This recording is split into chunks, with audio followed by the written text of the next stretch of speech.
स्वागत है आप सभी का आपके अपने YouTube channel Vinod Hindi point में। आज के वीडियो में पढ़ने वाले हैं समाज से संबंधित महत्वपूर्ण प्रश्न जो विगत वर्ष की परीक्षाओं में अब तक पूछे गए हैं। उन सभी प्रश्नों को आज के इस वीडियो में देखने वाले हैं। उससे पहले अगर आप चैनल पर नए हैं तो चैनल को सब्सक्राइब कर लीजिए, वीडियो को शेयर कर दीजिए।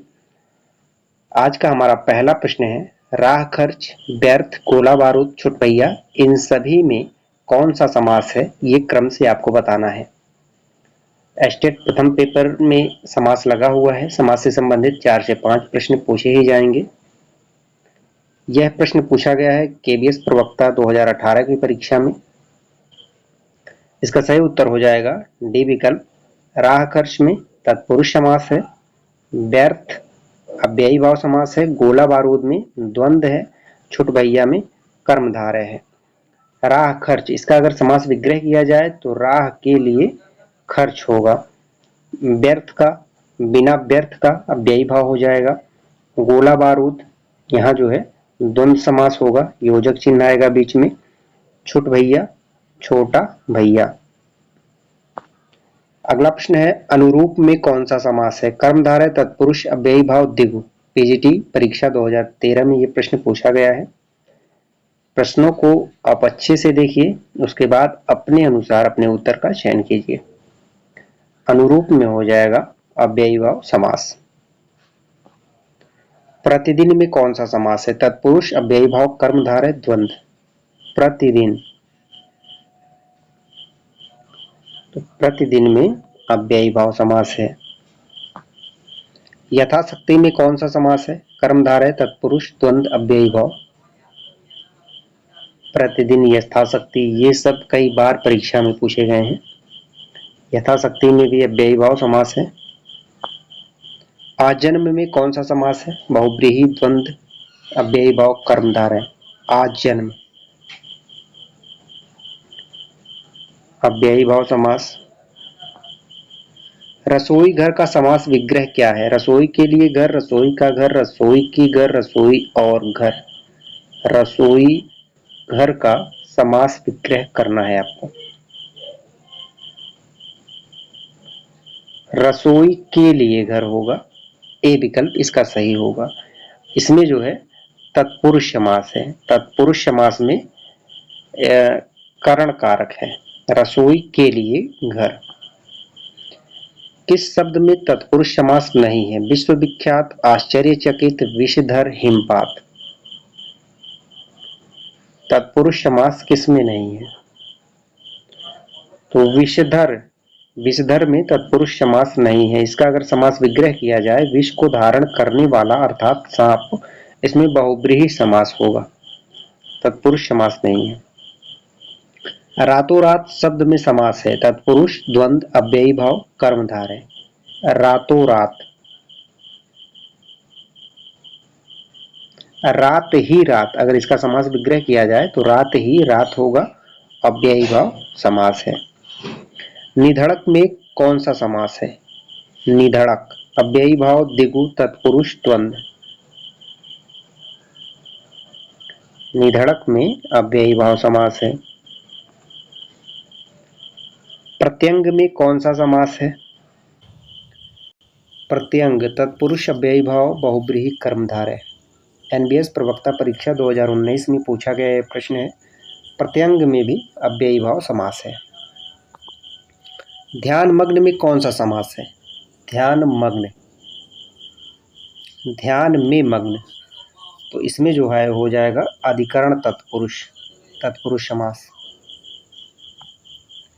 गौशाला शब्द में कौन सा समास है? तत्पुरुष, द्वंद्व, कर्मधारय, द्विगु। आज के इस वीडियो में समास से ही संबंधित प्रश्न कराए जाएंगे। गौशाला, तो गौशाला में हो जाएगा आपका तत्पुरुष समास। इसका समास विग्रह किया जाए, गो के लिए शाला, यानी गाय के लिए शाला। शाला का अर्थ होता है घर। कठपुतली में कौन सा समास है? संप्रदान तत्पुरुष, संबंध तत्पुरुष, अधिकरण तत्पुरुष, कर्म तत्पुरुष। कठपुतली, तो कठपुतली में जो है संबंध तत्पुरुष होगा, काठ की पुतली। ऋणमुक्त शब्द में कौन सा समास है? संबंध, संप्रदान, अधिकरण, अपादान। ऋण मुक्त, ऋण से मुक्त, अपादान होगा, ऋण से मुक्त, अलग हो गया, ऋण से उसे मुक्ति मिल गई। सिंहद्वार शब्द में कौन सा समास है? तत्पुरुष, अव्ययी भाव, कर्मधारय, इनमें से कोई नहीं। सिंहद्वार, सिंहद्वार का अर्थ होता है किले से, किला या महल। तो इसका अगर समास विग्रह किया जाए, सिंह का द्वार, तत्पुरुष समास। दही बड़ा में कौन सा समास है? उत्तराखंड पीजीटी परीक्षा 2018 में ये प्रश्न पूछा गया है। दही बड़ा,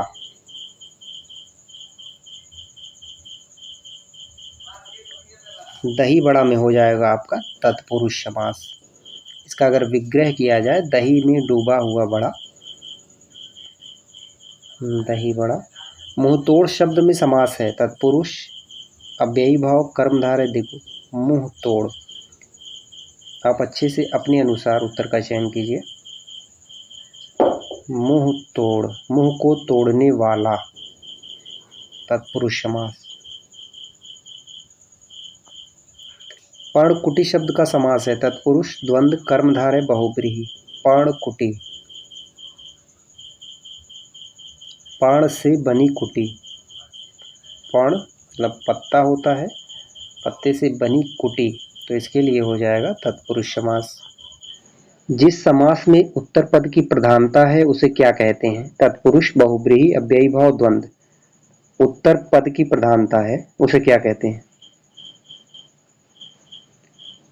तत्पुरुष समास कहते हैं। धर्म बुद्धि में समास है, तत्पुरुष, बहुब्रीहि, कर्मधारय, द्वंद्व। धर्म बुद्धि, धर्म बुद्धि अर्थात धर्म विषयक बुद्धि, तो इसमें हो जाएगा आपका कर्मधारय समास।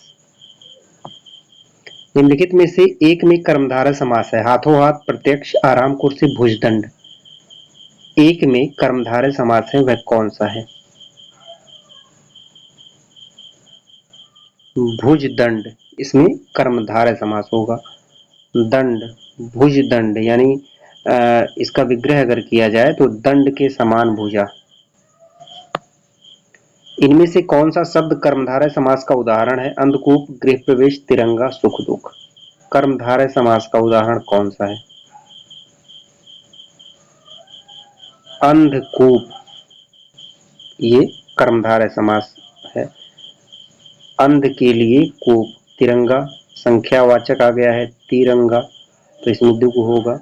गृह प्रवेश, गृह में प्रवेश, सुख दुख, द्वंद्व। मदमाता में कौन सा समास है? अव्ययी भाव, कर्मधारय, द्वंद्व, तत्पुरुष। मदमाता, तो मदमाता में आपका हो जाएगा तत्पुरुष समास। धनंजय में समास है, तत्पुरुष, कर्मधारय, बहुब्रीहि, अव्ययी भाव। धनंजय, तो धनंजय में बहुब्रीहि समास है। इसमें धनंजय का अर्थ हो जाएगा अर्जुन से। तीसरा पद प्रधान है। मनमाना में कौन सा समास है? मनमाना, मनमाना, मनमाना में जो समास हो जाएगा, मन से माना हुआ, मन से माना हुआ यानी तत्पुरुष समास। परमानंद में कौन सा समास है? तत्पुरुष, द्वंद्व, कर्मधारय, अव्ययी भाव। परमानंद, कर्मधारय समास। नीलगाय में कौन सा समास है? तत्पुरुष, अव्ययी भाव, कर्मधारय, द्वंद्व। वही प्रश्न कराए जा रहे हैं जो अधिकतर रिपीटेड हैं, कई बार ये प्रश्न अलग अलग परीक्षाओं में पूछे गए हैं। नीलगाय, तो नीलगाय में हो जाएगा आपका कर्मधारय समास। नीलकमल में कौन सा समास है? दिगु, कर्मधारय, अव्ययी भाव, बहुब्रीहि। नीलकमल,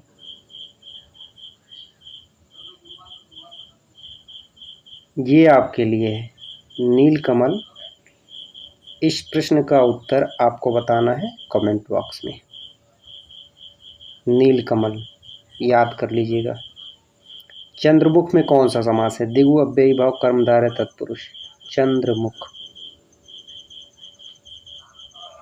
चंद्रमा के समान मुख, के समान मुख कर्मधारय।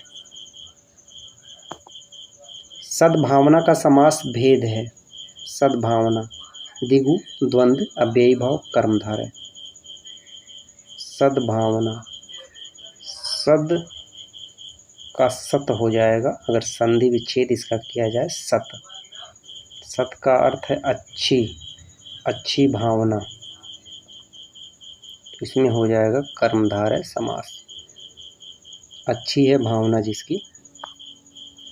किस समास का पूर्व पद संख्यावाची होता है? तत्पुरुष, दिगु, अव्ययी भाव, इसमें से कोई नहीं। पूर्व पद संख्यावाची होता है। समास में सबसे आसान समास जो है यही है दिगु समास, पूर्व पद संख्यावाची होता है।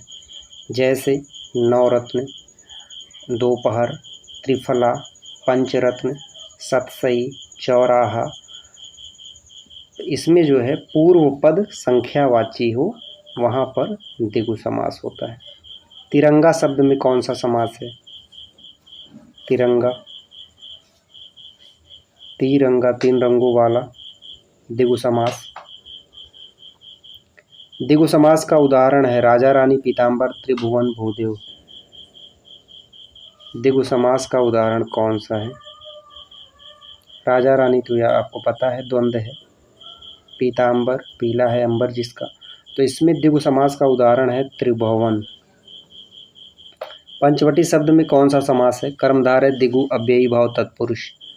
पंचवटी, पांच वटों वाला, दिगु समास। त्रिभुज शब्द में कौन सा समास है? त्रिभुज,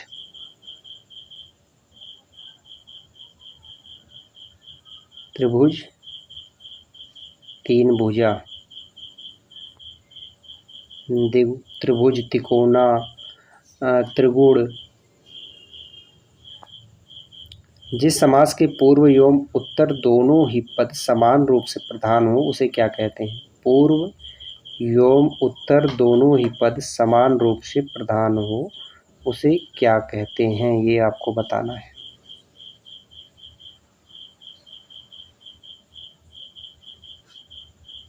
उसे कहते हैं द्वंद्व।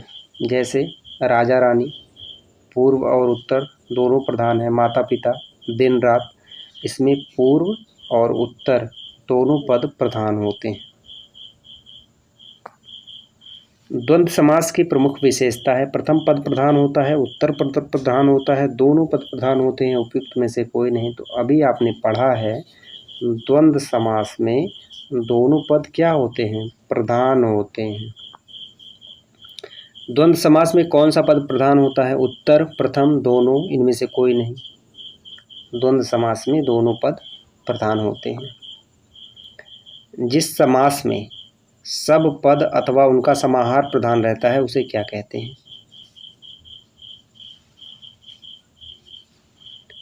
सब पद अथवा उनका समाहार प्रधान रहता है तो उसे द्वंद्व समास कहते हैं। निम्नलिखित में से द्वंद्व समास बताइए। सो का कुल, सर्वोत्तम, वीर पुरुष, पाप पुण्य। द्वंद्व समास, तो द्वंद्व समास हो जाएगा पाप पुण्य। निम्नलिखित में द्वंद्व समास का शब्द है आजकल, रातों रात, दिन दिन, वीर पुरुष। द्वंद्व समास किसमें है? आजकल। यहाँ पर कंफ्यूज मत होइएगा कि दिन दिन में भी योजक चिन्ह है, रातों रात में भी योजक चिन्ह है, तो ऐसा नहीं है। द्वंद्व समास में दोनों पद प्रधान होते हैं। कतर व्योत में कौन सा समास है? द्वंद्व, दिगु, तत्पुरुष, बहुब्रीहि। कतर व्योत, तो इसमें आपका हो जाएगा द्वंद्व समास। कतर का अर्थ होता है काटने वाला, व्योत छाटने वाला, काटने छाटने वाला। एक हिसाब से आप कह सकते हैं काटना छाटना, तो दोनों पद इसमें प्रधान हैं, वहाँ पर द्वंद्व समास होगा। निम्नलिखित युग्मों में से एक समास की दृष्टि से अशुद्ध है। भरपेट अव्ययी भाव, रसोई घर तत्पुरुष, दाल रोटी द्वंद्व, चाल चलन अव्ययी भाव। तो अशुद्ध युग्म कौन सा है? चाल चलन अव्ययी भाव ये अशुद्ध है। चाल चलन में जो है द्वंद्व समास होगा। उत्तर दक्षिण में कौन सा समास है? बहुब्रीहि द्वंद्व अव्ययी भाव द्विगु। उत्तर दक्षिण, उत्तर दक्षिण पूरब पश्चिम, तो इसमें हो जाएगा आपका द्वंद्व। धनुर्बाण में किस तरह का समास है? तत्पुरुष बहुब्रीहि कर्मधारय द्वंद्व। एक बात आप याद रख लीजिए, जिसमें दोनों पद प्रधान हो उसमें द्वंद्व होगा। इस बात को अच्छे से याद कर लीजिए, कभी नहीं भूलेंगे द्वंद्व समास। धनुष और बाण द्वंद्व। कुसुमाकर में समास है तत्पुरुष कर्मधारय अव्ययी भाव बहुब्रीहि। कुसुमाकर, सबसे पहले यहाँ देखिए कुसुम का अर्थ क्या है? फूल है। कुसुमाकर यानी फूलों का खजाना, यहाँ तीसरा अर्थ निकल कर आ रहा है फूलों का खजाना, यानी बहुब्रीहि समास है, तीसरा पद प्रधान होता है। इनमें से कौन सा शब्द बहुब्रीहि समास का उदाहरण है? पीताम्बर, पापुण्य, आजीवन, चौमासा। बहुब्रीहि समास का उदाहरण कौन सा है? तो पीत है अंबर जिसके, श्री कृष्ण, तीसरा अर्थ इसमें प्रधान है, तीसरा अर्थ निकल कर आ रहा है, तो बहुब्रीहि समास होगा पीताम्बर। पाप पुण्य इसमें द्वंद्व है। आजीवन इसमें अव्ययी भाव है। चौमासा 4 मास दिगु है। कूप मंडूक में किस समास की योजना है? बहुब्रीहि द्वंद्व तत्पुरुष अव्ययी भाव। कूप मंडूक, कूप मंडूक का अगर विग्रह किया जाए तो कूप मतलब होता है जिसका ज्ञान सीमित हो, कम ज्ञान वाला। इसके लिए शब्द प्रयोग होगा विशेष व्यक्ति। ऐसा तो है नहीं सबका ज्ञान कम ही होता है। कूप मंडूक कुछ विशेष व्यक्ति ही होते हैं, तो इसमें भी आपका बहुब्रीहि समास होगा। निर्दय में कौन सा समास है? कर्मधारय द्वंद्व द्विगु बहुब्रीहि। निर्दय, तो निर्दय का अगर विग्रह किया जाए तो जिसके पास दया ना हो उसे निर्दय कहते हैं। इसके लिए भी विशेष व्यक्ति होंगे, हर कोई दयालु नहीं होता है, कुछ निर्दय भी होते हैं, तो यहाँ पर भी बहुब्रीहि समास होगा। महात्मा में कौन सा समास है? तत्पुरुष अव्ययी भाव कर्मधारय बहुब्रीहि। महात्मा, तो इसमें जो है कर्मधारय होगा महात्मा में। अगर इसका विग्रह किया जाए, महान है आत्मा जिसका। लंबोदर उदाहरण है किसका? बहुब्रीहि द्वंद्व द्विगु कर्मधारय। लंबोदर, तो लंबोदर ये किसका पर्यायवाची है? लंबा है उदर जिसका, गणेश जी का, तो इसमें बहुब्रीहि समास है। चक्रपाणी में कौन सा समास है? द्विगु कर्मधारय बहुब्रीहि अव्ययी भाव। चक्रपाणी, चक्र है जिसके हाथ में, पाणी का अर्थ होता है हाथ, चक्र है जिसके हाथ में, अर्थात विष्णु जी हैं। ठीक है, बहुब्रीहि समास। पतझड़ में कौन सा समास है? कर्मधारय बहुब्रीहि अव्ययी भाव द्विगु। इस प्रश्न का उत्तर आपको देना है कमेंट बॉक्स में। वीडियो से संबंधित अगर आपका कोई सुझाव हो तो भी कमेंट बॉक्स में आप लिख सकते हैं। मिलते हैं अगले वीडियो में कुछ नए प्रश्नों के साथ, तब तक के लिए नमस्कार।